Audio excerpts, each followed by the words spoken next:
Welcome to Hand and Heart DIY Studio. Today we're going to be making a strawberry Danish. Please follow along.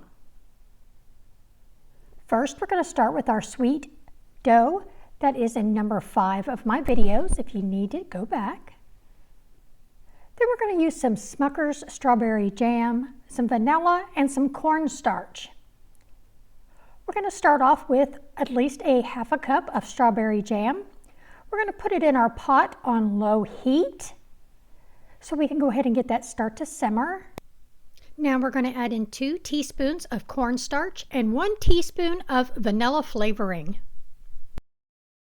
While that's thickening, we're going to go ahead and spray our pan with Pam. Now today I'm going to be using my new rolling pin that have these washers on them, so that way you can dial down exactly the thickness of the dough that you're wanting. After you have your dough rolled out to the desired thickness and length, you're going to place some of your strawberry jam in the center and then spread it out evenly. Once you have it rolled up, kind of like you would normally do for a cinnamon roll, you're going to let it rest before cutting. After letting it rest, I did dust it with a little bit more flour and moved it onto my cutting board so that way I can cut it into slices. Now you could score the top of the loaf, or you could do as I did and slice it like you would those cinnamon rolls and then bake it in the oven.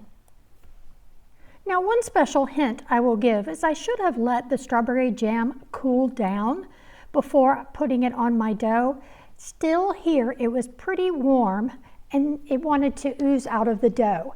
So I would allow that strawberry jam some time to rest prior to putting it onto your dough. And this is where I noticed that my pan that I had was not going to hold all of my strawberry danishes. So I ended up having to go back and get another pan. But as I start to cut into the center of this roll, all of the strawberry jam starts coming out of it. I didn't think that this was going to turn out.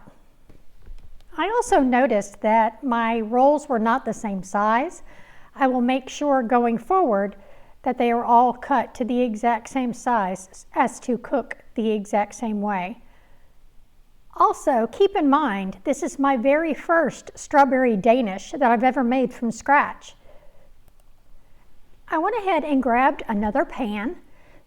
That way I could put more of the danishes, the smaller ones, into that other pan.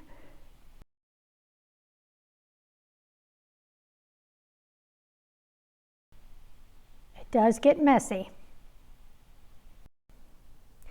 Now I'm going to slice the rest of them up off camera, and we will come back and I will show you what they look like before we place them in the oven. Now this is what they look like before I place them in the oven. They're not really pretty, but they end up turning out. I do reserve a little bit of that strawberry mixture to put on the danishes once they're done. And this is what they look like coming out of the oven. The pan is still really hot, but I'm moving it to the side so that I can get the other pan out. We're going to let them cool before we put any of our strawberry mixture back on top.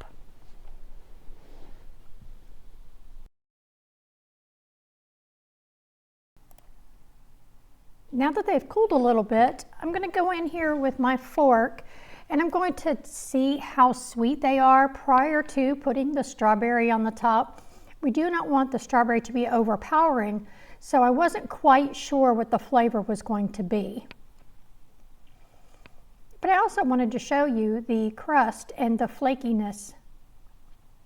So they turned out almost just like the inside of a cinnamon roll.